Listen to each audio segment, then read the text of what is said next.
ദൈവം നമ്മളെ എല്ലാവരെയും അനുഗ്രഹിക്കട്ടെ. നമ്മുടെ പുസ്തകങ്ങളെ നമുക്ക് തുറക്കാം. ലൂക്കോസ് എഴുതിയ സുവിശേഷം 7-ാമത്തെ അധ്യായമാണ് നമ്മൾ ചിന്തയ്ക്ക് വേണ്ടി എടുക്കുക. ലൂക്കോസ് എഴുതിയ സുവിശേഷം 7-ാമത്തെ അധ്യായം. ആ 7-ാമത്തെ അധ്യായത്തിലെ പ്രധാനപ്പെട്ട സംഭവങ്ങളെ നമുക്കൊന്ന് ധ്യാന പുരസ്കാരം നോക്കാം. അവിടെ ആദ്യം കാണുന്നത് ശതാധിപനാണ്. ശതാധിപൻ തൻ്റെ ദാസനുമായിട്ട് വരുന്ന ഭാഗമാണ് 1 മുതൽ 10 വരെയുള്ള വാക്യങ്ങളിൽ കാണുന്നത്, അല്ലേ? 11 മുതൽ 17 വരെയുള്ള വാക്യങ്ങൾ കാണുന്നത് നായിം പട്ടണത്തിലെ വിധവയെക്കുറിച്ചാണ്. ഏകമകൻ നഷ്ടപ്പെട്ടു. 18 മുതലുള്ള വാക്യങ്ങൾ കാണുന്നത് യോഹന്നാൻ സ്നാപകനും ആയിട്ടുള്ള സംസാരമാണ്. 36-ാമത്തെ വാക്യത്തിൽ മുതൽ കാണുന്നത് ശീമോൻ്റെ വീട്ടിലേക്ക് യേശു വരികയും അവിടെ പാപിനിയായൊരു സ്ത്രീ കർത്താവിനെ ശുശ്രൂഷിക്കുന്നതാണ്. അങ്ങനെ 4 സംഭവങ്ങളെ ക്രോഡീകരിച്ചു കൊണ്ടുള്ള ഒരധ്യായമാണ് ലൂക്കോസിൻ്റെ സുവിശേഷം 7-ാമത്തെ അധ്യായം, ലൂക്ക് ചാപ്റ്റർ 7. അതിനകത്ത് നമുക്ക് ചിന്തിക്കാവുന്നിടത്തോളം ശാന്തമായിട്ട് ചിന്തിക്കാം. 1-ാമത്തെ ഭാഗം, ജനങ്ങൾക്ക് തൻ്റെ വചനമൊക്കെയും പറഞ്ഞതിന് ശേഷം അവൻ കവർന്നഭൂമിയിൽ ചെന്നു. അവിടെ ഒരു ശതാധിപന് പ്രിയനായ ദാസൻ ദീനം പിടിച്ച് മരിപ്പാറായിരുന്നു. മതി. ശതാധിപന് പ്രിയനായ ദാസൻ. ശതാധിപൻ, സഹസ്രാധിപൻ അർത്ഥം, സഹസ്രാധിപൻ അർത്ഥം 1000-ാധിപൻ. ദശാധിപൻ 10-ലധിപൻ. ദശരഥൻ അറിയാം അല്ല? കേട്ടുണ്ടോ? ഓക്കെ. അപ്പോൾ ദശാധിപൻ, ശതാധിപൻ 100 പേർക്ക് അധിപൻ, ഒരു 100 പേരുടെ ക്യാപ്റ്റനാണ്. ശതാധിപൻ അദ്ദേഹത്തിൻ്റെ സംഭവമാണ് അവിടെ കാണുക. ശതാധിപന് പ്രിയനായ ദാസൻ ദീനം പിടിച്ച് മരിപ്പാറായി. അവൻ യേശുവിൻ്റെ വസ്തുത കേട്ടിട്ട്, ആരാ? ശതാധിപൻ വന്ന് തൻ്റെ ദാസനെ രക്ഷിക്കേണ്ടതിന് അവനോട് അപേക്ഷിപ്പാൻ യഹൂദന്മാരുടെ മൂപ്പന്മാരെ അവൻ്റെ അടുക്കൽ അയച്ചു. ഈ ശതാധിപൻ്റെ പ്രത്യേകതകൾ നമുക്ക് ഒന്ന് നോക്കാം. യേശു അവിടേക്ക് വരികയാണ്. അപ്പോൾ കർത്താവായ യേശു ക്രിസ്തുവുമായിട്ട് എൻകൗണ്ടർ ഉണ്ടായ ഒരു മനുഷ്യനാണ് ആര്? ശതാധിപൻ. തനിക്ക് വേണ്ടിയല്ല, മറ്റൊരാൾക്ക് വേണ്ടിയാണ്. തൻ്റെ പ്രിയനായ ദാസനുമായിട്ട് ബന്ധപ്പെട്ടാണ്. അപ്പോൾ ഇതിനു വേണ്ടി തനിക്ക് വക്കാലത്ത് പറയാൻ മീഡിയേറ്റേഴ്സായിട്ട് അയച്ചത് യഹൂദന്മാരുടെ മൂപ്പന്മാരാണ്, എൽഡേഴ്സാണ്. പക്ഷേ ഈ ദാസൻ, now centurion had a servant who was sick and at the point of death, but he was highly valued by him. പ്രിയനായ ശതാധിപന് പ്രിയനായ, he gave high value to this servant. വളരെ വാല്യൂ ആയിട്ട് ചെയ്തിരുന്ന ഒരു മനുഷ്യനാണ്. അവനെ കുറിച്ച് യേശുവിൻ്റെ അടുക്കിലേക്ക് ഈ വസ്തുത പറയാൻ വേണ്ടി മൂപ്പന്മാരെ മധ്യസ്ഥതയ്ക്ക് അയച്ചു, വക്കാലത്ത് പറയാൻ അല്ലെങ്കിൽ ശുപാർശയ്ക്ക് അയച്ചു. അവർ യേശുവിൻ്റെ അടുക്കൽ വന്നിട്ട് അവനോട് താല്പര്യമായി അപേക്ഷിച്ചു. ഒരു വാക്ക് പറയുകയാണ്, അതൊന്ന് നോക്കുന്ന നല്ലതാണ്. നീ അത് ചെയ്തു കൊടുപ്പാൻ അവൻ യോഗ്യൻ. ആര്? ശതാധിപൻ. അപ്പോൾ ശതാധിപൻ്റെ 1-ാമത്തെ ക്വാളിറ്റി, ശതാധിപൻ ആരാണ്? യോഗ്യൻ. ഒരു സർട്ടിഫിക്കറ്റാണ്. മനുഷ്യർ കൊടുത്ത ഒരു സർട്ടിഫിക്കറ്റാണ്. ദൈവം കൊടുക്കുന്ന സർട്ടിഫിക്കറ്റ്സ് ഉണ്ട്, മനുഷ്യർ കൊടുക്കുന്ന സർട്ടിഫിക്കറ്റ് ഉണ്ട്. സർട്ടിഫിക്കറ്റുകൾ നമുക്ക് ധാരാളം ഉള്ളവരാണ്. പക്ഷേ +2ൻ്റെ സർട്ടിഫിക്കറ്റ് പണ്ട് വാല്യൂ ചെയ്തിരുന്നത് ഏത് സർട്ടിഫിക്കറ്റാണ്? നേരത്തെ വാല്യൂ ചെയ്തിരുന്ന ഏറ്റവും ബേസിക് ആയിട്ടുള്ള സർട്ടിഫിക്കറ്റ് ഏതായിരുന്നു? 10th ആയിരുന്നു. അതിന് മുമ്പ് 7th ആയിരുന്നു. 7ാം തരം പാസ്സായി, പിന്നെ 10 ആയി, ഇപ്പോൾ അതും പോയി. എന്തായി? 12 ആയി. അതിനും വലിയ വാല്യൂ, ഇതൊരു പേപ്പറിൻ്റെ വാല്യൂ പോലും കാണത്തില്ല. സർട്ടിഫിക്കറ്റുകളുടെയൊക്കെ കാലം പോകുമ്പോഴും മനുഷ്യൻ കൊടുക്കുന്നതും ദൈവം കൊടുക്കുന്നതുമായ സർട്ടിഫിക്കറ്റ്സ് ഉണ്ട്. ഇവിടെ മനുഷ്യൻ കൊടുത്തിരിക്കുന്ന ഒരു സർട്ടിഫിക്കറ്റാണ്. ആ മനുഷ്യൻ ആരാണ്? യോഗ്യനാണ്. എല്ലാവരും ഒന്ന് പറഞ്ഞ്, എന്താണ് യോഗ്യൻ? യോഗ്യൻ എന്നാണ് പറയുക. ആ മനുഷ്യൻ ആരാണ്? യോഗ്യനാണ്. അവൻ്റെ അടുക്കൽ ചെന്നിട്ട്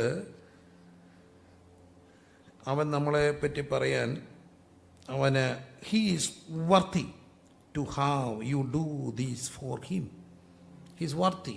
അവൻ യോഗ്യനാണ്. വായി നോക്ക് വന്ന ഒരാളെക്കുറിച്ച് നമ്മളെന്താ പറയും? വായി നോക്കാത്തൊരു കുറവാണ്. വായി നോക്കാന്ന് പറഞ്ഞാൽ ദന്തിസ്റ്റിൻ്റെ ജോലിയല്ല. അത് ഒരുതരം വാന്നോട്ടമാണെങ്കിൽ പോലും നമ്മളവരെ വായി നോക്കികളെന്ന് വിളിക്കുമോ? ഇല്ല. സാധാരണ പറയുന്നൊരു പേര് അവൻ ആളൊരു വായി നോക്കിയ. നിങ്ങൾ അറിഞ്ഞില്ലേലും നമ്മളെക്കുറിച്ച് പറ്റി പറയാറുണ്ട്. കൂടുതലും വായി നോക്കിയാന്ന് ആണുങ്ങളെക്കുറിച്ചായിരിക്കും പറയുന്നത്. ആരാ പറയുന്നത്? സ്ത്രീകളായിരിക്കും. ഇനി പെൺപിള്ളേരും ഉണ്ട് കേട്ടോ. ഇപ്പോൾ പെൺപിള്ളേരെക്കുറിച്ച് ആൺപിള്ളേർ പറഞ്ഞു കേട്ടോണ്ട് അവളൊരു വായി നോക്കിയ. വായി നോക്കിയെന്ന് സർട്ടിഫിക്കറ്റ് ഉള്ളവർ നമ്മൾ അത് കേൾക്കത്തില്ല. അതാ വേറെ വിഷയം. പിന്നെ ചിലരെക്കുറിച്ചൊരു സർട്ടിഫിക്കറ്റ് ഉണ്ട്. അറുത്ത കൈക്ക് ഉപ്പ് കേൾക്കത്തില്ല. അറിയാം അറുത്ത കൈക്ക് ഉപ്പ് കേൾക്കത്തില്ല പറഞ്ഞാൽ? നമുക്കറിയാം. അർത്ഥം അറിയാം? അല്ല, ഭയങ്കര പിശുക്കലാണ്. എന്താ പറയുന്നത്? സ്റ്റിഞ്ചിയാണ്. ഒന്നും 5 പൈസയ്ക്ക് വിട്ടുവീഴ്ചയാണ്. പണ്ട് കൈ മുറിഞ്ഞാൽ എന്തോ തേച്ചാൽ മതി. ഇപ്പോഴാണ് മരുന്നൊക്കെ തേക്കുന്നത്. പണ്ട് ഉപ്പ് നല്ല. ഇപ്പോൾ ഈ നമ്മുടെ ഈ ഉപ്പ് പൊടി അഴുക്കാം. ഒറിജിനൽ ഉപ്പുണ്ട്. അത് തേച്ചാൽ ഒരുമാതിരി മരുന്നൊക്കെ മുറിവൊക്കെ കരിയും. അത് മരുന്നുകൂടാണ്. അതുകൊണ്ടാണ് നീരൊക്കെ വരുമ്പോൾ ഉപ്പ് വെച്ച് കെട്ടും. ഉപ്പ് വെള്ളത്തിൽ മുക്കി വെക്കും. അപ്പോൾ ഉപ്പ് ഒരു തരം മരുന്നാണ്. ഈ അഴുക്കുകളെല്ലാം അബ്സോർവ് ചെയ്യാനുള്ളൊരു കഴിവ് ഉപ്പിനുണ്ട്. കൂടിയ അഴുക്കാണെങ്കിലും ഉപ്പ് ഒരു കണക്കിന് നല്ലതാണ്. അപ്പോൾ അറുത്ത കൈക്ക് ഉപ്പ് കേൾക്കത്തില്ല എന്നുള്ള സർട്ടിഫിക്കറ്റിൻ്റെ അർത്ഥം എന്നാ? പിശുക്കനാണ്. 5 പൈസയ്ക്ക് എന്തില്ല? ഉപകാരിയില്ല. ആളാരാ? ഗുണവും ഇല്ല. അറിയാം. എറണാകുളത്താണെങ്കിലും ഇതൊക്കെ അറിയാം അല്ലേ? ഗുണവും ഇല്ല, ദോഷമില്ല എന്ന് പറഞ്ഞാൽ ഒരു ഗുണമുള്ള മനുഷ്യനല്ല. ആർക്കും ഒരു ഉപകാരവും ഇല്ല. അവനവൻ്റെ കാര്യം നോക്കി പൊയ്ക്കോളും. അപ്പോൾ ഇങ്ങനെ കുറേ സർട്ടിഫിക്കറ്റുകൾ നമുക്കൊക്കെ കിട്ടാറുണ്ട്. പക്ഷേ ഈ മനുഷ്യനെക്കുറിച്ച് പറഞ്ഞ സർട്ടിഫിക്കറ്റ് എന്താ? അവൻ ആരാണ്? യോഗ്യനാണ്. അത് ചെറിയൊരു കാര്യമാണോ? അല്ല. മനുഷ്യരാൽ സർട്ടിഫിക്കറ്റ് പ്രാപിച്ച വ്യക്തികൾ വേദപുസ്തകത്തിലുണ്ട്. ദൈവത്താൽ സർട്ടിഫിക്കറ്റ് പ്രാപിച്ചവരുണ്ട്. അപ്പോൾ അതുകൊണ്ട് ഈ മനുഷ്യരാൽ സർട്ടിഫിക്കറ്റ് മേടിക്കുന്നതല്ല. ഇതൊരു വാല്യുള്ള കാര്യമാണ്. യേശു കർത്താവിൻ്റെ അടുക്കൽ ഇങ്ങനൊരു മനുഷ്യൻ്റെ കഥയാണ് ഇവിടെ പറയുക. അവൻ ആരാണ്? യോഗ്യനാണ്. അതുകൊണ്ട് യോഗ്യരായിരിക്കണം. യോഗ്യമായിട്ട് വസ്ത്രം ധരിക്കണം. വസ്ത്രധാരണം എന്തായിരിക്കണം? യോഗ്യമായിരിക്കണം. നടപ്പിലും ഞാൻ ഇങ്ങനെ ചെയ്യണം അങ്ങനെ ചെയ്യണം എന്നൊന്നും പറയത്തില്ല. നമ്മൾ പറഞ്ഞ ഇവരൊന്നും കേൾക്കത്തില്ല. പിന്നെ ഇവരെല്ലാം അങ്ങ് ഒതുങ്ങും. കുറച്ച് കഴിയുമ്പോൾ എന്നുള്ള ഉറപ്പ് നമുക്കുണ്ട്. അങ്ങ് ഒതുങ്ങും. ഇപ്പം കുറച്ച് കഴിയുമ്പോഴത്തേന് ഇതെല്ലാം അങ്ങ് ഒതുങ്ങും. ഇപ്പോൾ ഈ ഭയങ്കര സ്പീഡിൽ പോകുന്ന പിള്ളേരൊക്കെ 30 കാണാം. അവിടെ പുറകിൽ നമ്മൾ ഓണടിക്കേണ്ടി വരും ഇവരൊന്ന് മാറിപ്പോകാൻ. അങ്ങനെ അങ്ങ് ഒതുങ്ങിക്കൂടും. അത് പിന്നെ പേടിക്കണ്ട. അങ്ങ് പ്രാർത്ഥിച്ച് നമ്മളങ്ങ് ഒതുക്കും എല്ലാത്തിനും. നമ്മുടെ ജോലി പ്രാർത്ഥിച്ച് എന്ത് ചെയ്യുക? ഒതുക്കുക. മുടി വെട്ടാത്തവനെ ഉപവസിച്ച് മുടി വെട്ടിപ്പിക്കുക. നമ്മുടെ ജോലി അതൊക്കെയാണ്. അപ്പം എന്നാലും എപ്പോഴും ഓർക്കപ്പെടേണ്ട ഒരു കാര്യമുണ്ട്. എന്ത് വസ്ത്രവും ധരിക്കാം. വസ്ത്രം ധരിക്കുന്നതിനൊന്നും ഇന്നത് വേണം. ഓരോരുത്തരുടെ കൺവീനിയൻസാണ്. ഇപ്പം ഞാൻ മുണ്ട് ധരിക്കുന്ന വിശുദ്ധിയുടെ കൊണ്ടുകൊണ്ടൊന്നല്ല, എനിക്കത് ഇഷ്ടമായതുകൊണ്ട് ധരിക്കുന്നത്. അങ്ങനെ അങ്ങ് ശീലിച്ചു പോയി. അതുകൊണ്ട് ഞാൻ വിശുദ്ധനാണെന്ന് പറയാൻ ഒക്കുമോ? ഒന്നുമില്ല. എന്നാലും എല്ലാം എന്തായിരിക്കണം? അത്രയേ ഉള്ളൂ. എന്തായിരിക്കണം? യോഗ്യമായിരിക്കണം. നമ്മൾ കണ്ണാടിക്ക് മുമ്പ് ഇന്നിട്ട് നോക്കണം ഇതെന്താണോ യോഗ്യമാണോ നോക്കിയാൽ നമുക്കറിയാം. നമ്മുടെ മനസാക്ഷിക്ക് അറിയാം എന്താണ് യോഗ്യമെന്നും. ഓരോ ഫംഗ്ഷനും പോകുമ്പോൾ അതിൻ്റേതായ യോഗ്യതയുണ്ട്. നമ്മളിപ്പോൾ ഈ ഫോർമൽ എന്നൊക്കെ പറയത്തില്ലേ, ഇന്ന് ഫോർമൽ അങ്ങ് പോയി ഇൻഫോർമലായി. അത് വലിയ അച്ചായന്മാരെ കൊണ്ടുവന്നാണ് ഒരു കാലിൽ ഒരു വള്ളിയുള്ള ചെരുപ്പും കണ്ടിട്ടില്ലേ? വേറെ കാലം വേറെ ചെരുപ്പും, മുടി കെട്ടാതെ മേളിലോട്ട് കളത്തി വലിച്ച് റബ്ബർ ബാൻഡ് ഇട്ടിട്ടും ഒരു സ്റ്റൈലാണ്. പക്ഷേ കല്യാണത്തിന് പോകുമ്പോൾ അങ്ങനെ പോകാൻ പോകും ഇല്ല. അപ്പോൾ എന്തായിരിക്കണം? യോഗ്യമായിരിക്കണം. ചർച്ചിൽ പോകുമ്പോൾ എന്തായിരിക്കണം? യോഗ്യമായിരിക്കണം അല്ലേ? എൻ്റെ ഒരു സുഹൃത്ത് വലിയൊരു കമ്പനിയുടെ GM അല്ല, അതിൻ്റെ ഒരു മെയിൻ പോസ്റ്റിൽ ഇരുന്ന ആളാണ്. അപ്പം സായിപ്പായിരുന്നു അതിൻ്റെ അവരപ്പോൾ അദ്ദേഹം വിദേശത്തുനിന്ന് ഈ കമ്പനി വന്നിട്ട് പുള്ളിയുടെ പെർഫോമൻസ് എല്ലാം ഇഷ്ടപ്പെട്ടു. തിരിച്ചു പോയപ്പം തിരിച്ച് വിളിപ്പിച്ചിട്ട് പറഞ്ഞു, പുള്ളി മുടി ചീകത്തില്ല, ഇങ്ങനെ വലിച്ച് ഇടത്തേ ഉള്ളൂ. എന്നിട്ട് പറഞ്ഞു, ഇത് സിനിമാശാലയല്ല, നാളെ തൊട്ട് വൃത്തിയായിട്ട് ജെല്ല് പുരട്ടി ചീകി വെച്ചിട്ട് ഈ ഓഫീസിൽ വരാം. ഇതിന്ന കമ്പനിയുടെ ഓഫീസാണ്, നീ ഇരിക്കുന്ന ചെയറിനൊരു മാന്യതയുണ്ട്, അതുകൊണ്ട് ആ ചെയറിൻ്റെ മാന്യത എന്ത് ചെയ്യണം, നോക്കണം. ശരിക്കും സിമ്പിളായിട്ടുള്ളൊരു കാര്യങ്ങളാണ്. എന്നാലും എല്ലാം എന്തായിരിക്കണം, യോഗ്യമായിരിക്കണം. എല്ലാവരും ഒന്ന് പറഞ്ഞ് എന്തായിരിക്കണം, യോഗ്യ. ഞാൻ ഇന്നത് ഇടണമെന്ന് പറഞ്ഞോ? ഇല്ല. ഇന്നത് ഇടരുന്ന് പറഞ്ഞോ? ഇല്ല. ഇങ്ങനെ വെട്ടണമെന്ന് പറഞ്ഞോ? ഇല്ല. പണ്ട് മിലിറ്ററി കട്ട് വിശുദ്ധിയുടെ ഭാഗമായിരുന്നു പറഞ്ഞാൽ ഇവിടെ എല്ലാം ചിരച്ച് വെച്ച് വരുന്ന ഒരു വിശുദ്ധരായിരുന്നു, കണ്ടോ? ഇപ്പോൾ അതെന്താ ഫാഷനായി.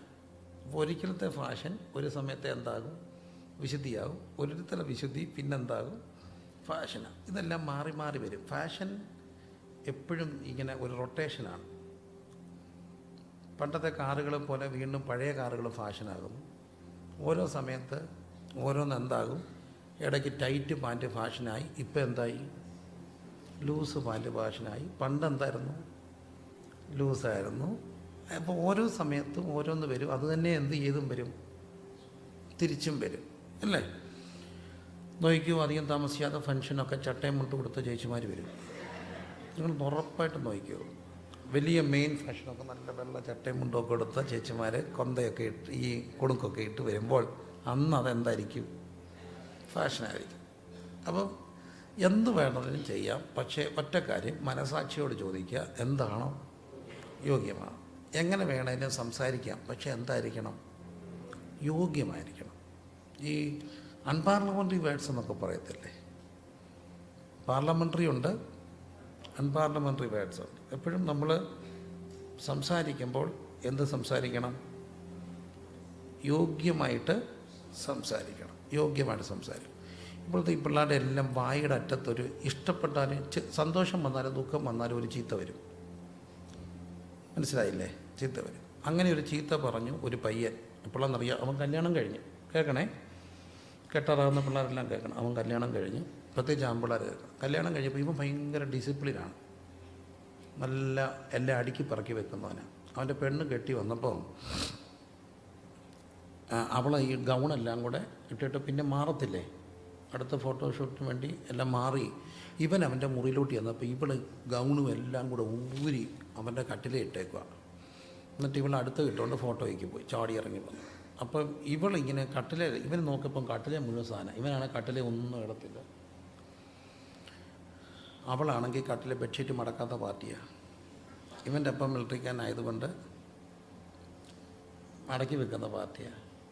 അപ്പോൾ ഇത് കണ്ടപ്പോൾ ഇവൻ, നിങ്ങൾ പറയുന്നത് ഞാൻ പറയത്തില്ല, എന്നാലും സാധാരണ പിള്ളേർ പറയുന്ന എസ് കൂട്ടിയ ഒരു ചീത്തയില്ലേ, ടക്കെന്ന് അവൻ്റെ വായിൽ നിന്ന് വന്നു. പെണ്ണ് കേട്ടു. അവൾ വണ്ടി കയറി ഒരു ടാക്സി പിടിച്ച് അവിടെ വീട്ടിൽ പോയി. അന്ന് തന്നെ ഡിവോഴ്സായി. സെയിം ഡേയിൽ സെയിം ഈവനിങ്ങിൽ ഡിവോഴ്സായി. അതുകൊണ്ട് ചീത്ത പറയുന്ന കൊള്ളാം, പെൺപിള്ളേർ കേൾക്കരുത്. പണ്ടത്തെ പിള്ളേരെ കേട്ടുകൊണ്ടിരിക്കുകയായിരുന്നു. ഇപ്പോഴത്തെ പിള്ളേർ എന്തോ ചെയ്യും, ഇട്ടു. എന്താ പറഞ്ഞാലും എന്തായിരിക്കണം, യോഗ്യമായിരിക്കണം. ഭാഷ യോഗ്യം, വസ്ത്രധാരണം യോഗ്യം, അപ്പിയറൻസ് യോഗ്യം. അപ്പം യോഗ്യമായത് എന്നാണ് പറയുക. അവൻ ആരാണ്, യോഗ്യൻ. അപ്പം ശതാധിപൻ്റെ ഒന്നാമത്തെ ക്വാളിറ്റി അവൻ യോഗ്യനാണ്. രണ്ടാമത്തെ ക്വാളിറ്റി അവൻ നമ്മുടെ ജനത്തെ സ്നേഹിക്കുന്നു. രണ്ടാമത്തെ ക്വാളിറ്റി എന്താ, സ്നേഹമുള്ള. ആരോട്, തൻ്റെ ജനത്തോട് സ്നേഹമാണ് എന്ന് പറഞ്ഞാൽ, തൻ്റെ ജനം എന്ന് പറഞ്ഞാൽ എന്താ, അത് നമ്മുടെ വീട്ടുകാരെ സ്നേഹിക്കണം. നമ്മുടെ ജനമാണ് ഇമ്മീഡിയറ്റ് നമ്മുടെ ജനമെന്ന് പറയുന്ന ആരെയാണ്, നമ്മുടെ വീട്ടുകാർ, നമ്മുടെ അപ്പൻ, നമ്മുടെ അമ്മ, നമ്മുടെ സഹോദരങ്ങൾ. അവരോടെന്ത് വേണം, സ്നേഹം വേണം. അപ്പനും അമ്മയും വലിയ ആളൊന്നും അല്ലെങ്കിൽ അവരെ എന്ത് ചെയ്യണം, സ്നേഹിക്കണം. ആ കൂട്ടുകാരൻ്റെ അമ്മ എന്തുവാണെന്നറിയാമോ,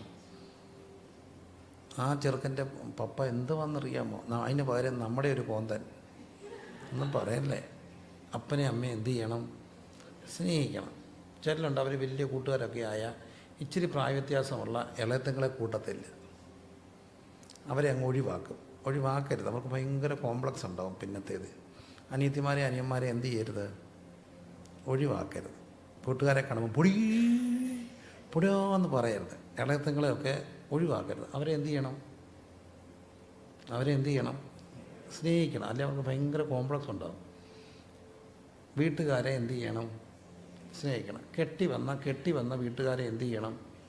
സ്നേഹിക്കണം. കെട്ടിക്കൊണ്ട് വന്ന പെണ്ണിൻ്റെ വീട്ടുകാരെ എന്ത് ചെയ്യണം? സ്നേഹിക്കണം. അപ്പോൾ അടുത്തത് നമ്മുടെ ജനമെന്ന് പറയുന്നത് ക്രൈസ്തവരെ സംബന്ധിച്ചുള്ള എന്താ? അവരുടെ സഭയാണ്. ലവ് ഫീസ്റ്റിലെ സഭാംഗങ്ങളൊന്ന് കൈ ഉയർത്തിക്ക്. ഓക്കെ, താത്തിൻ്റെ അടുത്ത കാര്യം ആരെ സ്നേഹിക്കണം? സഭയെ സ്നേഹിക്കണം. ദൈവദാസനെയും ഭാര്യയും കുഞ്ഞുങ്ങളെയും എന്ത് ചെയ്യണം? സ്നേഹിക്കണം. ഈ പാസ്റ്റർ എന്തൊരു പാസ്റ്റർ, ആ പാസ്റ്റർ നല്ല പാസ്റ്റർ എന്ന് ഒരിക്കലും ചിന്തിക്കരുത്. അവരെ വെറുക്കണ്ട. പക്ഷേ തൻ്റെ ജനത്തെ എന്ത് ചെയ്യണം? സ്നേഹിക്കണം. നമ്മുടെ ജനത്തെ നമ്മൾ എന്ത് ചെയ്യണം? സ്നേഹിക്കണം. സ്തോത്രം ചെയ്തേ. ഞാൻ നിങ്ങളുടെ കൂടെ സഭയെ വരട്ടേന്ന് ചോദിക്കുമ്പോൾ എൻ്റെ പൊന്നെ എനിക്ക് പറ്റിയ അബദ്ധം നിനക്ക് പറ്റില്ലെന്ന് പറയുന്ന വിശ്വാസികളെ ഞാൻ കണ്ടിട്ടുണ്ട്. എനിക്കോ പറ്റിപ്പോയി, നിനക്കോ പറ്റരുത്, ഞാനിപ്പോൾ മാറിയ എങ്ങനെയാണെന്നും വെച്ചുകൊണ്ടാണ് അവിടെ അങ്ങ് പോകുന്നേ എന്ന് പറയുന്ന വിശ്വാസികൾ എവിടെ ചെന്നാലും ശരിയാകത്തില്ല. നിൽക്കുന്നിടത്തെ പ്രസ്ഥാനത്തെ സമൂഹത്തെ എന്ത് ചെയ്യണം? സ്നേഹിക്കണം. എല്ലാവരും പറഞ്ഞ് സ്നേഹിക്കണം. ആരെ? സഭയെ സ്നേഹിക്കണം. വേണ്ടേ? വേണം. സ്തോത്രം ചെയ്തേ. തൻ്റെ ജനത്തെ എന്ത് ചെയ്യണം? സ്നേഹിക്കണം. എല്ലാവരും കരം കൂട്ടിത്ത് ഒന്ന് യോഗ്യമായിട്ടൊക്കെ നടക്കണമെന്ന് പറ. ചുമ്മാ ഇപ്പം പറയാൻ പറ്റിയ അവസരമാണ്. അങ്ങനെ അയോഗ്യമായിട്ടൊക്കെ അങ്ങ് പറഞ്ഞോണം കേട്ടോ. യോഗ്യമായിട്ടൊക്കെ നടക്കണം. ആർക്കെങ്കിലും ഒരു കൊട്ടു കൊടുക്കണം, ഇപ്പം കൊടുത്തോ. വേണേ ഒന്ന് ഓടി കടന്ന് കൊടുത്താലും കുഴപ്പമില്ല. എടാ കൊച്ചനെ എങ്ങനെ നടക്കണം? യോഗ്യമായിട്ടൊക്കെ നടക്കണം. 2, എന്തോ ചെയ്യണം? ചേട്ടൻ അനിയത്തിയെ മൈൻഡ് ചെയ്തില്ലെങ്കിൽ പറഞ്ഞേക്കണം. എടാ തൻ്റെ ജനത്തെ എന്ത് ചെയ്യണം? നീ കൂട്ടുകാരെ കാണുമ്പോൾ നമ്മളെ ഒരുമാതിരി ഒഴിവാക്കല്ലേ. കൂട്ടുകാരെല്ലാം അങ്ങ് പോവും. അവസാനം ആരേ കാണത്തുള്ളൂ? ഞാനേ കാണത്തുള്ളൂ. അതുകൊണ്ട് തൻ്റെ ജനത്തെ എന്ത് ചെയ്യണം? 2, സഭയെ എന്ത് ചെയ്യണം? പറഞ്ഞേ, പറ. ഈ കൂട്ടായ്മ വരികയാണെങ്കിൽ മര്യാദയ്ക്ക് ഞങ്ങളെ സ്നേഹിക്കണമെന്ന് പറ. അങ്ങനെയുള്ളവരെ കൂട്ടായ്മ വരിക. സഭയെ എന്ത് ചെയ്യണം? കുറവില്ലാത്ത ഒരു സഭയുടെ പേര് പറഞ്ഞേ. കുറവില്ലാത്ത ഒരു ഭാഷയുടെ പേര് പറഞ്ഞേ. കുറവില്ലാത്ത ഒരു ഭാഷയുടെ പേര് പറയാമോ? നമ്മുടെ ഭാഷ, എല്ലാ ഭാഷക്കും അതിൻ്റെതായ എന്ത് വരും? നിങ്ങളുടെ ഭാഷ നല്ല ഭാഷ, എന്നാലും കുറവ് വരും. അപ്പോഴും നമ്മൾ സ്നേഹം എന്ന് പറയുന്നത് അൺകണ്ടീഷനല്ല. അതെപ്പോഴും ഓർത്തോണം. സ്നേഹം എന്താ? Is it conditional or unconditional? Unconditional. That is what is agape. കുറവുകളുണ്ടെങ്കിലും സ്നേഹിക്കാൻ കഴിയുന്നതിൻ്റെ പേരാണ് എന്ത്? അഗാപ്പെ, സ്നേഹം. ഞാൻ എൻ്റെ ജനത്തെ എന്ത് ചെയ്യുന്നു? സ്നേഹിക്കുന്നു. എനിക്ക് വ്യക്തിപരമായ ഒത്തിരി വിയോജിപ്പുകൾ പല കാര്യങ്ങളോടുണ്ട്. ഞാൻ രാഷ്ട്രീയക്കാരനല്ല. Basically I'm not a politician. ഞാനൊരു പാസ്റ്ററാണ്. പക്ഷേ കൂടെ പാർട്ടി മാറുന്നവരെ എനിക്കിഷ്ടമില്ല. ഇന്ന് 3 വട്ടം സീറ്റ് കിട്ടും, 4 വട്ടം കൊടുത്തു, 5ാമത്തെ വട്ടം കൊടുക്കാത്തപ്പം പാർട്ടി മാറുന്നവൻ പാർട്ടിക്കാരനല്ല, നീചനാ, കാലുവാരിയാ, അവസരവാദിയാ, സ്ഥാനമോഹിയാ.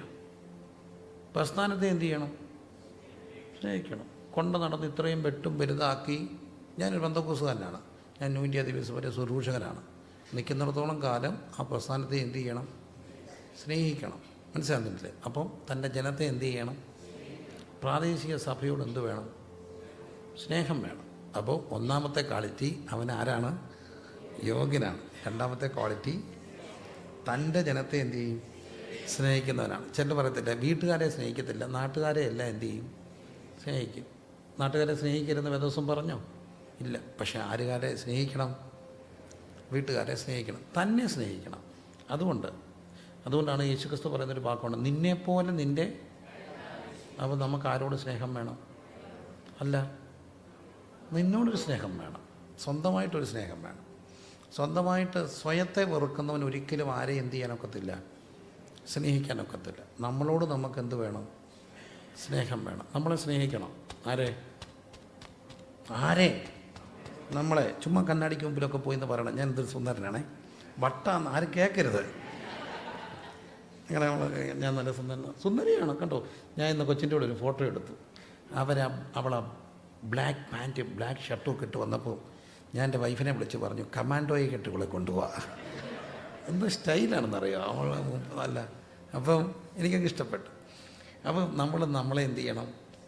സ്നേഹിക്കണം. പറഞ്ഞ് നമ്മളെ സ്നേഹിക്കണം. നമ്മൾ മോശപ്പെട്ട കാര്യമാണോ? ആണോ? അല്ല. ആരുടെ സൃഷ്ടിയാണ്? ദൈവത്തിൻ്റെ സൃഷ്ടിയാണ്. യുണീക്കാണ്. We are uniquely created. അത് തന്നെയല്ല, ഈ 24 വരാനായിട്ട് കാരണം ദൈവമാണ്. നമ്മുടെ വീട്ടിൽ നമ്മളെ ജനിപ്പിച്ച ദൈവമാണ്. എറണാകുളത്ത് നമ്മളെ കൊണ്ടുവന്ന ദൈവമാണ്. നമുക്ക് നമ്മോടെന്ത് വേണം? സ്നേഹം വേണം. അപ്പം തന്നെ മറ്റുള്ളവരോട് എന്ത് ചെയ്യണം? സ്നേഹം വേണം. തൻ്റെ ജനത്തെ സ്നേഹിക്കണം. ഉറക്കെ പറഞ്ഞ് ജനത്തെ. ദൈവസഭ നിൽക്കുന്നിടത്തോട് കൂറ് വേണം. എനിക്ക് തോന്നുന്നു പി ജി അങ്കിളാന്ന് തോന്നുന്നു, ഞാൻ കേട്ടിട്ടുണ്ട്. ഒരു പ്രസ്ഥാനത്തിൽ പുള്ളി ആദ്യമായിട്ട് ഒരാളെ ചേർക്കുമ്പോൾ പുള്ളി ഇലയിടും, വിരുന്ന് കൊടുക്കും, ഉപ്പിടും. പണ്ട് വിരുന്നിന് ആദ്യം എന്താ ഇടുന്നേ?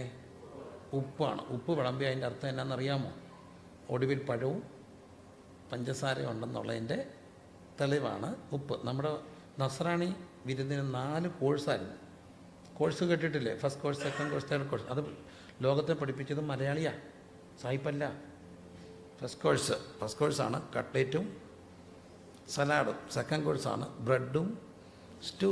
തേർഡ് കോഴ്സാണ് ചോറും പരിപ്പോ അല്ലെങ്കിൽ ഇരശ്ശേരിയോ ഒക്കെ.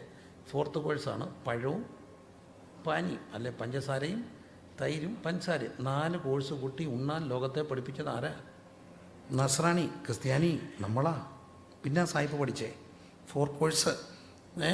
അപ്പം ആദ്യം ഉപ്പ് വിളമ്പും. അപ്പോൾ അച്ചായൻ വന്നിട്ട് അവരോട് പറയും, പുതുതായിട്ട് എടുക്കുന്നവരോട് ഉപ്പ് നക്കാൻ പറയും. ഉപ്പ് നക്കിച്ചിട്ട് പറയും, ഉപ്പ് നക്കിയെങ്കിൽ എന്നെ ചതിക്കില്ലെന്ന്. അങ്ങനെയുണ്ട്. നമ്മളൊരു ചൊല്ലുണ്ട്, ഉപ്പ് കൂട്ടി തിന്നവൻ എന്ത് ചെയ്യരുത്? ചതിക്കരുത്. അപ്പോൾ ഒരു കാര്യം സത്യം, ലവണം ഉടമ്പടിയാ. തൻ്റെ ജനത്തെ എന്ത് ചെയ്യണം?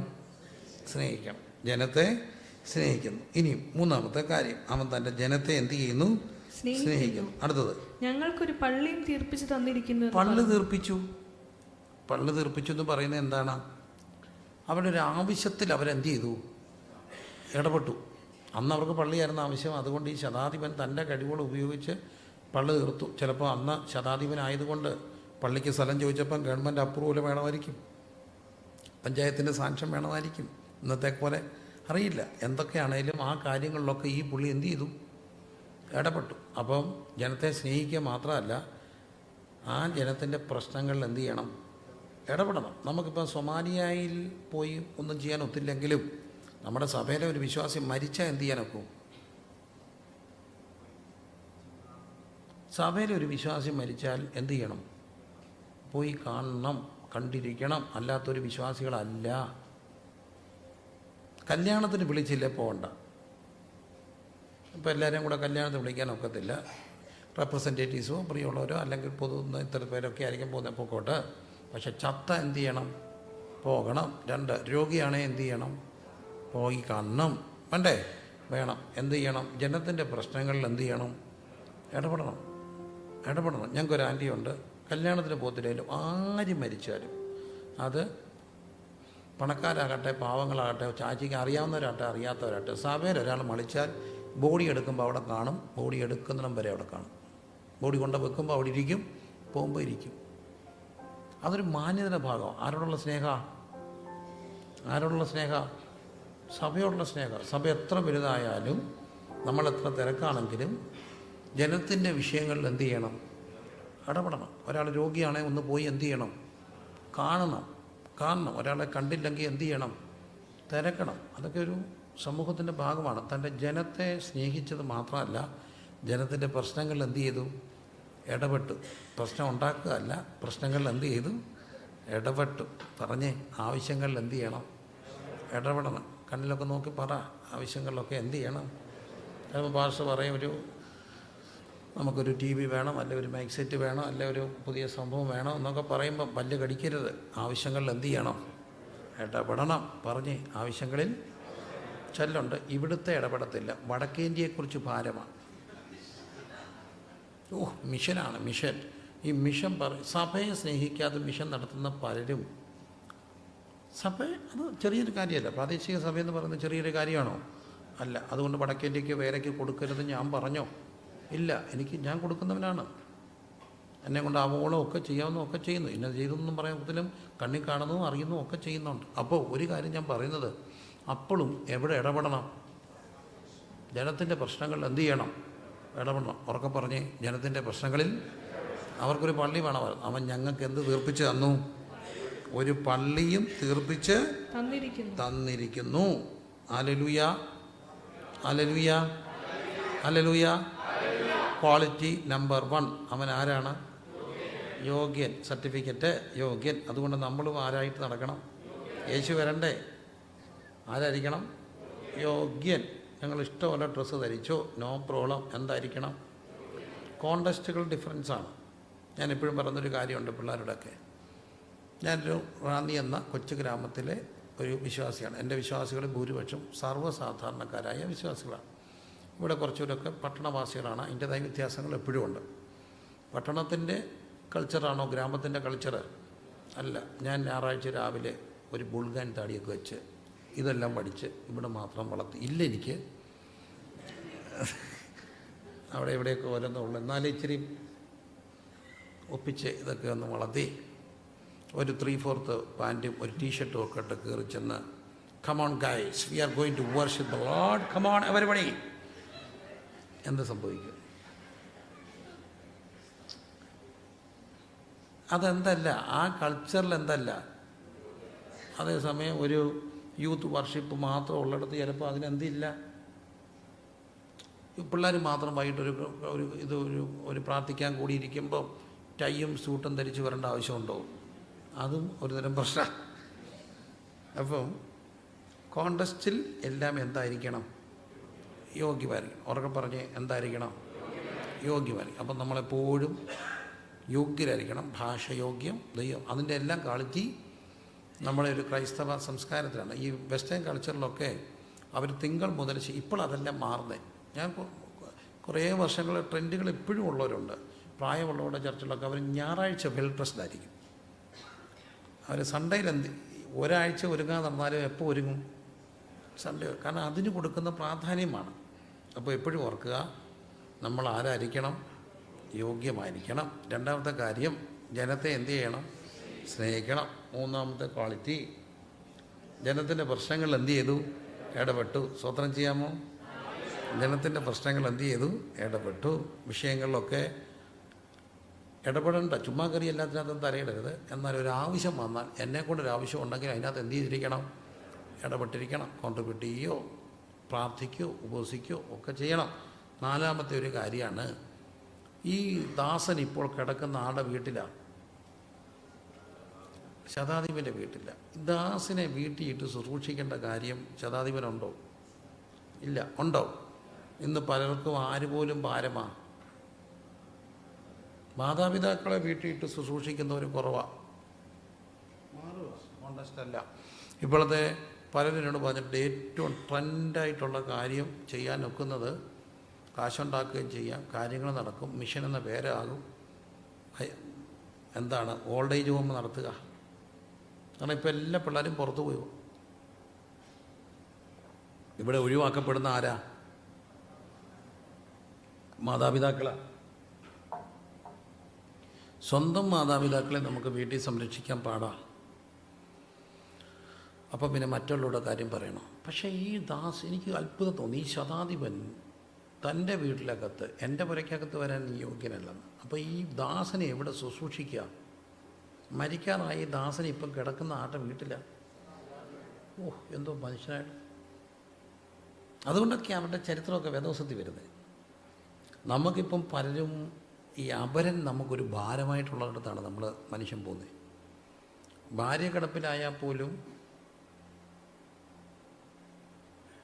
പ്രായമാകുമ്പോൾ അല്ല കിടപ്പിലായി പോയാൽ വേണേൽ ഉപവസിച്ച് കളയും. കർത്താവ് ഒത്തിരി കഷ്ടത്തിലാക്കാതെ അങ്ങ് എടുത്തോണേന്ന്. അതേസമയം തിരിച്ച് കുറച്ചുകൂടെ നോക്കും കേട്ടോ. ഞാൻ ആ കാര്യത്തിൽ സൗകര്യമാരെ എപ്പോഴും അപ്രീഷിയേറ്റ് ചെയ്യും. അവരെത്ര കഷ്ടപ്പെട്ടാന്നേലും ആരെ നോക്കുന്നുണ്ട്? ഭർത്താക്കന്മാർ നോക്കുമെന്ന് ചോദിച്ചാൽ നോക്കുന്നവരെ കണ്ടിട്ടുണ്ട്. ഇനി അവർ നോക്കാൻ തുടങ്ങിയാലും അവരുടെ അമ്മായിമ്മ പറയും, മരുമോൾ ചത്തുപോട്ടെ, ഉപവസിക്കും. കിടക്കുമ്പോൾ ചാകുന്നതിന് മുമ്പ് മരുമോന് കല്യാണം ആലോചിച്ച അമ്മായിമ്മ എനിക്കറിയാം. ചത്തുപോയാൽ 1 വർഷത്തേക്കിന് നമുക്ക് നീട്ടിയിട്ടേക്കാം, വേറെ ആർക്കും കൊടുക്കരുത്. ഏതാ എവിടെങ്കിലും ഒരുത്തിന് കല്യാണം വരുമ്പോൾ എൻ്റെ മരുമോള് ചാകായി കിടക്കുക, ഉടനെ പൊക്കോളും, പോയാൽ നമുക്ക് എന്ത് ചെയ്തേക്കാം, കെട്ടിയേക്കാം. പക്ഷേ ഇവിടെ പറയുന്നൊരു വാക്കുണ്ടോ, ഈ മനുഷ്യനെ എവിടിട്ട് ശുശ്രൂഷിച്ചു? ശതാധിപൻ്റെ വീട്ടിലിട്ട് ശുശ്രൂഷിച്ചു. ചെറിയ കാര്യമാണോ? എന്തൊരു മനുഷ്യനാ മനുഷ്യൻ, എന്തൊരു മനുഷ്യനാ മനുഷ്യൻ. വേലക്കാരനാ, ദാസനാ, സെർവൻ്റാ? കളഞ്ഞോ? ഇല്ല. കളഞ്ഞോ? ഇല്ല. വൈകല്യമുള്ള മക്കളെപ്പോലും ഹോമിലാക്കുന്നവരാ. പക്ഷേ ഞാൻ കണ്ടിട്ടുണ്ട് കേട്ടോ, വൈകല്യപ്പെട്ട ഒരു കുഞ്ഞ് മരിച്ചു, 30 വയസ്സുണ്ട്. അവൻ്റെ അപ്പൻ എഴുന്നേറ്റ് സാക്ഷ്യം പറയുക, ഞങ്ങൾ കൂലിവേലക്കാരാ. അന്നത്തെ പഞ്ചായത്ത് മെമ്പർ വന്ന് പറഞ്ഞു, നിങ്ങൾ കഷ്ടപ്പെടണ്ട, ഈ കുഞ്ഞിനെ ഇന്ന സ്ഥാപനത്തിലാക്കാൻ ഞാൻ ശുപാർശ ചെയ്യാം, നിങ്ങൾ ഫ്രീ ആയിട്ട്. ഞങ്ങൾ പറഞ്ഞു, തൻ്റെ ശുപാർശ വേണ്ട, ഫ്രീ ആകണ്ട, ദൈവം തമ്പുരാൻ തന്നതാ, ഞാൻ കൂലിപ്പണി ചെയ്തോളാം. അവൾ നോക്കി, അയ്യോ, ആ കുഞ്ഞിനെ എടുത്തപ്പം അവിടെ കസിൻസിൻ്റെയൊക്കെ മയങ്ങിപ്പോന്നു. ഞാൻ പാവങ്ങളാ, വയ്യാത്ത, ഓട്ടിസം വന്ന, രൂപഭംഗി പോലും ഇല്ലാത്ത കുഞ്ഞിനെ എടുത്തപ്പോൾ കസിൻസ്, സഹോദരങ്ങളൊക്കെ മയങ്ങി വീഴുന്നു, കൂടെ പുറപ്പെടുന്നു പറഞ്ഞുകൊണ്ട് കരയുന്നു. ഈ കൊച്ചു കൊച്ചു മനുഷ്യരിലുള്ള ഒത്തിരി മൂല്യങ്ങളുണ്ട്. അങ്ങനെ വയ്യാത്തൊരു കുഞ്ഞുണ്ടായാൽ പോലും ഹോമിലാക്കുന്ന നമ്മൾ ഇവരെ മനസ്സിലാക്കണം. വയ്യാത്ത മനുഷ്യനെ എവിടെയിട്ട് ശുശ്രൂഷിക്കുക? വീട്ടിലിട്ട്. മരിപ്പാറായിരിക്കുക. അവന് വേണ്ടി മരണക്കിടക്ക് ഒരുക്കിയ ഒരു മനുഷ്യൻ, യജമാന. അയാളുടെ ചരിത്രം എവിടെ ഉണ്ട്? വേദപുസ്തകത്തിലുണ്ട്. നീ എനിക്കൊരു ഭാരമല്ലെന്നുള്ളതാണ് അതിൻ്റെ സന്ദേശം. നീ എനിക്ക് ആരല്ല, ഒരു ഭാരമല്ല. വയ്യാത്തൊരു മനുഷ്യൻ പറയുകയാണ്, നീ എനിക്ക് എന്തല്ല, ഭാരമല്ല. അപ്പനോ അമ്മയോ സഹോദരനോ ഭാര്യയോ ജീവിത പങ്കാളിയോ തളർന്നു പോയാൽ അവരൊരു പക്ഷേ അവരെ നോക്കുമ്പോൾ അവർ കരഞ്ഞുകൊണ്ട് പറയും, എടി നിനക്ക് ഞാൻ ഒരു ഭാരമല്ലേ, ആർക്കും ഭാരമാകാതെ എന്നെ എടുത്തോളെന്ന് പ്രാർത്ഥിക്കാൻ ഇടയാകാത്തൊരു വീടാ. നീ എനിക്ക് എന്തല്ല, ഒരു ഭാരമല്ല. നീ എനിക്ക് എന്തല്ല, ഭാരമല്ല. സ്നേഹമുള്ളിടത്ത് ഈ ഭാരത്തിന് അതുകൊണ്ടാണ് കർത്താവ് പറയുന്നൊരു വാക്കുണ്ട്, എൻ്റെ ചുമട് മൃദുവ്, എൻ്റെ ചുമട് ലഘു, എൻ്റെ മുഖം മൃദുവാണ്. മുഖത്തിന് അതിൻ്റെതായ ഭാരം ഉണ്ടെങ്കിലും സ്നേഹം ഉണ്ടെങ്കിൽ ഇതെന്താകും? മൃദുവാണ്. അപ്പം ശതാധിപൻ്റെ വീട്ടിൽ ഇട്ടാണ് ഇന്ന് മനുഷ്യരെ ഭാരമായിട്ട് കാണുന്ന ലോകത്ത് ഈ വേലക്കാരൻ എനിക്ക് ഭാരമല്ലെന്ന് ചിന്തിച്ച ഒരു മഹാനായ മനുഷ്യൻ. ആ മനുഷ്യൻ്റെ പേരാണെന്ത്? ശതാധിപൻ. കണ്ടോ? നീ എനിക്ക് ആരല്ല, ഒരു ഭാരമല്ല. നീ എനിക്കൊരു ഭാരമല്ല. ഇനി മറ്റൊരു വലിയ പ്രത്യേകത ഞാൻ കണ്ടു. ഈ ശതാധിപൻ സ്നേഹിതന്മാരെ യേശു അങ്ങോട്ട് പോയപ്പോൾ പറയുകയാണ്, എൻ്റെ പുരയ്ക്കകത്ത് വരാൻ ഞാൻ യോഗ്യനല്ല, അതുകൊണ്ട് നിൻ്റെ അടുക്കൽ വരാൻ ഞാൻ യോഗ്യനെന്ന് എനിക്ക് എന്ത് ചെയ്തിട്ടില്ല, തോന്നിയിട്ടില്ല. നീ എൻ്റെ പുരയ്ക്കകത്ത് വരാൻ ഞാൻ പോരാത്തവനാ, എനിക്ക് അങ്ങോട്ട് വരാനും ആരല്ല, യോഗ്യനല്ല. പക്ഷേ ഇയാളെക്കുറിച്ചുള്ള സാക്ഷ്യം എന്താ? ഇയാൾ ആരാ? യോഗ്യൻ. അയാൾ പറയുന്നത് എന്താ? ഞാൻ യോഗ്യൻ. അകനിന്നെ അല്ല, അത് ഇൻഫീരിറ്റി കോംപ്ലക്സും അല്ല. ഇൻഫീരിറ്റി കോംപ്ലക്സ് വേറെയാണ്. എന്നെ ഒന്നിനും കൊള്ളത്തില്ലെന്ന് പറയുന്ന അല്ല ഇവിടെ പറയുന്നത്. ചിലർ ഭയങ്കര വിശുദ്ധരങ്ങാകും, ഞാൻ നിന്നെപ്പോലെ അല്ലെന്ന്, ഞാൻ ഭയങ്കര വിശുദ്ധനാണ്. ആളുടെ തോളലോട്ട് ഏണി വെച്ചിട്ടാണെന്നറിയാമോ? വല്ലപ്പോഴും ഒരു ബീഡി വലിക്കുന്നവൻ്റെ തോളലോട്ട് ഏണി വെച്ചിട്ട് പറയും, ഞാൻ ആരാ? വിശുദ്ധനാ. ഇവൻ്റെ ബീഡി വലി അങ്ങ് നിർത്തും, അവൻ രക്ഷപ്പെടും. ഇവൻ പോണോഗ്രാഫി കാണുന്നവനാ. അവൻ പക്ഷേ പോണോഗ്രാഫി കാണത്തില്ല, ബീഡി വലിക്കത്തേ ഉള്ളൂ. തമ്പുരാൻ ചിലപ്പോൾ അവനെ അങ്ങ് വിശുദ്ധീകരിക്കും. എൻ്റെ സഭയിലൊരു ബീഡി വലിക്കും, എന്നും വന്ന് കരയും, അച്ചായ നിർത്തി, വീണ്ടും തുടങ്ങി പ്രാർത്ഥിക്കണേ. 3 മാസം നിർത്തും, 3 മാസം തുടങ്ങും. പക്ഷെ പിന്നെയും കരയും. അതിനകത്ത് സമ്മതിക്കും, എനിക്ക് ബീഡി വലിക്കുന്നുണ്ട്, പ്രാർത്ഥിക്കണേ, നിർത്താൻ നോക്കുന്നില്ല. ഒരു ദിവസം കൊച്ചിന് ബ്രസ്റ്റിലൊരു മുഴ, ബയോപ്സി ചെയ്യണമെന്ന് പറഞ്ഞു. പെങ്കൊച്ചിനെ ഭയങ്കര ഇഷ്ടമാണ്. പെങ്കൊച്ച് കരഞ്ഞുകൊണ്ട് അപ്പനെടുക്ക ചെന്ന്, പപ്പ ചിലപ്പം ബീഡി വലി നിർത്തിയാൽ ഇതങ്ങ് പോകുമായിരിക്കും എന്ന് പറഞ്ഞു. അയാൾ അന്ന് സത്യം ചെയ്തു, നിർത്തി, അതങ്ങ് പോയി. പുള്ളിയുടെ ബീഡി വലിയിൽ നിന്നു. അയാളെ അശുദ്ധനായിട്ട് കരുതിക്കൊണ്ടിരിക്കുന്നവർ ഇപ്പോഴും പലതും എന്ത് ചെയ്തിട്ടില്ല, നിർത്തിയിട്ടില്ല. പക്ഷേ ഇദ്ദേഹത്തിൻ്റെ ഒരു പ്രത്യേകത കണ്ടോ? ഞാൻ ആരല്ല, യോഗ്യനല്ല എന്ന് പറഞ്ഞാൽ തൻ്റെ അയോഗ്യതകളെ താൻ കാണുകയാണ്. സ്വയം വിശുദ്ധനല്ലായിരുന്നു. ഈ സ്വയപ്രഖ്യാപിത വിശുദ്ധന്മാരാണ് ആത്മീയ ലോകത്തെ അപകടം. അതിവിശുദ്ധി പറയുന്നവർ അപകടകാരികളാകട്ടോ. അയ്യോ അടുക്കല്ലേ 7 അയലോക്കത്ത്. എനിക്ക് അങ്ങനെയുള്ളവരെ പേടിയാണ്. പാസ്റ്ററേ, കർത്താവ് ഇന്നലെ രാത്രി എന്നോട് സംസാരിച്ചു, നേരിട്ട് വന്ന്. ഞാൻ ആ വഴിക്ക് പോകത്തില്ല, എനിക്ക് പേടിയാ അവരെ. 2 കൂട്ടരെ അപകടകാരികളാണ്. ഒന്ന് അതിവിനയം കാണിക്കുന്നവരുണ്ട്. അതിവിനയം മനസ്സിലായില്ലേ? ക്രിസ്തലോ അവരെപ്പം കാലേ വാരി നോർത്താൽ മതി. ഈ കുനിന്ന് എന്തിനാണെന്നറിയാം? വലിച്ചു താഴെ ഇടാനാ. അതിവിനയം കാണിക്കുന്ന അപകടമാ. അതിവിശുദ്ധി പറയുന്നത് എന്താ? അപകടം. അതിവിശുദ്ധി പറയല്ല, അയ്യോ ആ പെങ്കൊച്ചിൻ്റെ പൊരിയം കണ്ടോ, ആ പെങ്കൊച്ചിൻ്റെ ലിഫ്റ്റിക്ക് കണ്ടോ, ആ പെങ്കൊച്ചിൻ്റെ അത് കണ്ടോ. അതിവിശുദ്ധിയാ. ഇവർ അപകടകാരികളാ. ഞങ്ങളുടെ അവിടെ ഒരു കല്യാണം നടക്കുക, കോവിഡിൻ്റെ സമയത്തൊക്കെ എന്നെ ഏൽപ്പിച്ചിരിക്കുകയല്ല. അപ്പോൾ ഈ കല്യാണത്തിന് എന്തോ വേണം, അന്ന് വാതിക്ക നിൽക്കും തോക്കുമായിട്ട് 2 പെൺപിള്ളാരെ കണ്ടിട്ടുണ്ടോ? മറന്നുപോയോ? മറന്നുപോയി അല്ലേ? ആ സാധനം പോയിട്ടില്ല, അവിടെ ഇവിടെയൊക്കെ ഉണ്ട്. എന്താ അതിൻ്റെ പേര്? ടെമ്പറേച്ചർ നോക്കാൻ വരുമ്പോഴേ എന്താ തോക്ക പേര് നമ്പറൊക്കെ എഴുതത്തില്ലേ? ഓർമ്മയുണ്ടോ? മറന്നുപോയോ? മറക്കല്ല ഒന്നും. അപ്പോൾ അതിന് ഇവൻറ്റുകാരെയൊക്കെ നിർത്തിയപ്പോൾ ഞാൻ ഇവൻറ്റുകാരോട് പറഞ്ഞ് 2 പേരെ നിർത്തിയേക്കാൻ പറഞ്ഞു. 2 പെൺപിള്ളേരെ വന്ന് ഇന്നും ഇത്രയും മിടിയൊക്കെ ഇട്ട് നല്ല ലിഫ്റ്റിക്കൊക്കെ ഇട്ട് കോട്ടൊക്കെ ഇട്ട് 2 പെൺപിള്ളേർ. ഈ പുള്ളി പോയിട്ട് പിന്നെയും തിരിച്ചു വന്നു. പ്രിൻസിപ്പാസ്റ്ററെ, നിങ്ങൾ ഇങ്ങനത്തെ അശുദ്ധനായി പോയല്ലോ. ഇതാണോ സഭയുടെ മുമ്പിൽ? എന്തോ വെച്ചാൽ എനിക്കൊന്നും മനസ്സിലാകുന്നില്ല. നമ്മൾ കണ്ടില്ല ഇതുവരെ. ഈ കാണേണ്ടവരെ ഇതൊക്കെ എന്ത് ചെയ്യത്തുള്ളൂ? ഞാൻ കണ്ടില്ല, സത്യമായിട്ട് ഞാൻ ശ്രദ്ധിച്ചില്ല. ഞാൻ ചോദിച്ചു എന്തോന്ന്? അവരുടെ കാലേ തൊടാ ലൈവ് പോവാ അല്ലേ? ക്ഷമിക്കണം. അൺപാർലമെൻ്ററി വേർഡാണെങ്കിൽ അങ്ങ് പൊറുക്ക്. ഞാൻ ചോദിച്ചു, കിളവൻ മുതുക്കൻ പോയിട്ട് പിന്നെയും തിരിച്ചു വന്നേക്കുക. ഇള് കറയുന്നേരം പോത്തില്ല. ഇയൊക്കെ കയറിപ്പോയാൽ പോരെ? കാണേണ്ടവരെ ഇതൊക്കെ എന്ത് ചെയ്യത്തുള്ളൂ? ഞാൻ പറഞ്ഞു, മുതുക്ക കയറിപ്പോടും, താൻ കയറിപ്പോ. ഞാനിതുവരെ കണ്ടില്ല. അയാളിങ്ങനെ വട്ടം ചുട്ടി നിൽക്കുക. എന്തോ കാണാനാ? ഞാനിതെല്ലാം കഴിഞ്ഞപ്പോൾ ഈ പെൺപിള്ളേരെ വിളിച്ചേ, ഞാനും ഭാര്യ കൊണ്ട് വിളിച്ചു. എനിക്ക് തോന്നി അവർക്ക് ഇച്ചിരി പൈസ കൊടുക്കണം, ഒരു ഗിഫ്റ്റ് കൊടുക്കണം. ഞാൻ ഗിഫ്റ്റ് കൊടുക്കാൻ വേണ്ടി ഇവരെ വിളിച്ചപ്പോൾ ഈ കൊച്ചുങ്ങൾ പറഞ്ഞു, അച്ഛൻ തളർന്ന് കിടക്കുക. അതോ അമ്മയാണോ? അച്ഛൻ തളർന്ന് കിടക്കുന്ന അമ്മയ്ക്ക് വയ്യ. ഡിഗ്രിക്ക് ഇവിടെ ആലുവായ്ക്കപ്പുറത്ത് പഠിക്കുന്ന മക്കളാണ്.